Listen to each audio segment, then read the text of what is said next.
Guys, budget ng mga bugoy ko guys. Oh, yan kanilang budget guys. Pero wag ka guys, mura lang yan guys. Bakit dyan mo nilagay? Yan oh. Yan guys, oh. Yan, sasalansan niya guys. Budget nila ng isang taon pala yan guys. Isang taon pala nila yung kakainin guys. Oh. Uy, ilabas mo yung mayonnaise kay magpalaman akong tinapay mamaya. Yan, budget nila yan guys.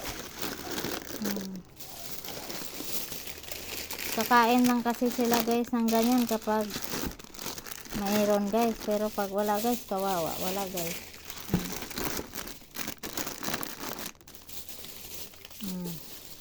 May Diyos ka pa. At ipatong mo yun, oh. Yung mga yun, ipatong mo yun. Yan, oh. Cup noodle, dalawa lang kinuha ko kay. Ito doon na to ilalagay. Ito mga to. Oh, ano pang ilagay mo dito? Yung ano, mga Knorr cubes. Doon na rin. Saan mo ilagay? Doon, sa lamesa.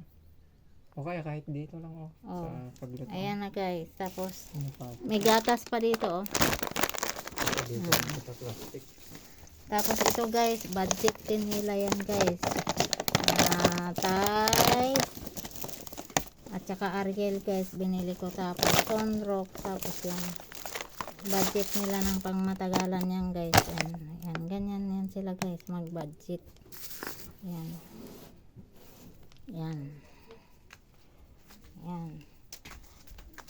Gumamit pa sila ng Ajinomoto. Uso pa ba yan guys? May magic sarap ka na guys. Kala mo nga yan guys, magtitinda yan sila guys. Hindi naman magtitinda. Sabi pa ng tricycle guys kanina, huwag ko daw sabihin mabigat ang binuhat ko para daw makabenta ako. Hindi naman yan ibebenta guys, kakainin lang nila yan. Tapos bumili akong merienda guys, iba-ibang flavor.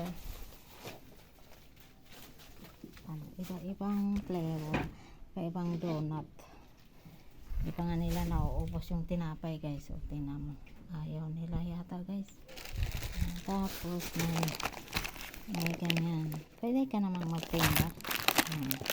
Marby. Yan ang frozen. Kami mahilig mag ano ng maraming frozen. Ha? Wala tayong red plastic na